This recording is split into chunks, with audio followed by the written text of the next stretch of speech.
Good afternoon. My name is Taylor Starr, and I'm from Life's Christian Homeschool, and the title of my poem, The Church Walking with the World, by Matilda C. Edwards.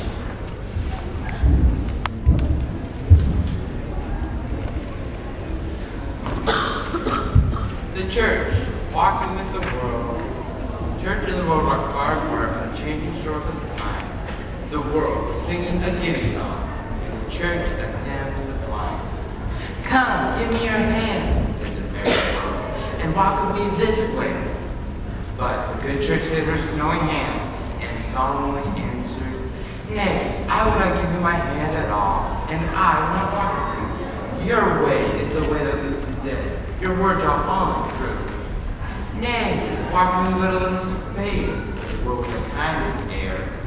The road I walk is a pleasant road. The sun shines always there. Your path is thorny, rough, and rude, but mine is broad and plain. My way is paved with flowers and dew, and yours with tears and pain. The sky to me is always blue, no want, no toil I know. The sky above you is always dark, your lot is a lot of woe. There's room enough for you and me to travel side by side. Half shyly, the church approached the road and gave them her hand of snow. And the old bird pressed and walked along, saying in accents low, Your dress is too simple to please my taste. I will give you pearls to wear, rich velvets and silks for your graceful form, and diamonds to deck your hair. The church looked down at plain white robes, and then at the dazzling world, and blushed as she saw his handsome lip, smile contemptuous curl. I will change my dress for a costly one, said the church with a smile of grace. Then her pure white garments drifted away, and the world gave in their place beautiful satins and shining silks, roses and gems and costly pearls, while over her forehead her bright hair fell, crisp in 1,000 curls.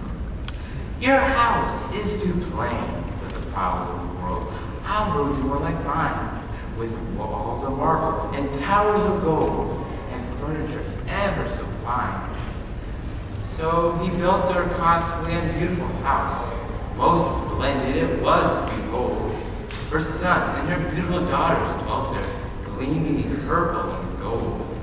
Rich fairs and shows in the halls were held, and the world and his children were there. Laughter and music and feasts were heard in the place that was meant for prayer. There were cushioned seats for the rich and the gay to sit in their pomp and pride. But the poor, who were clad in shabby array, sat meekly down outside.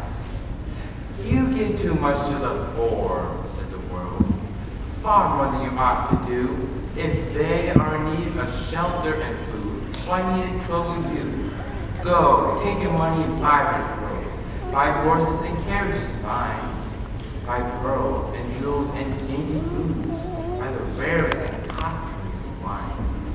My children, they dote on all these things, and if you their love would win, use to as they do, and walk in the ways that they are walking. So the poor returned from her door in scorn, and she heard not the orphan's cry, but she drew her beautiful robes aside, as the widow took her feet. Then the sons of the world and the sons of the church walked closely hand and heart, and only the Master, who knoweth all, can tell the two apart. Then the church sat down at her ease and said, I am rich, and my goods increase. I have neither nothing or ought to do, but to laugh and dance and feast. The sly little bird and laughed in his hand, and mockingly said aside, The church is fallen, the beautiful church, and her shame is her boast and her pride.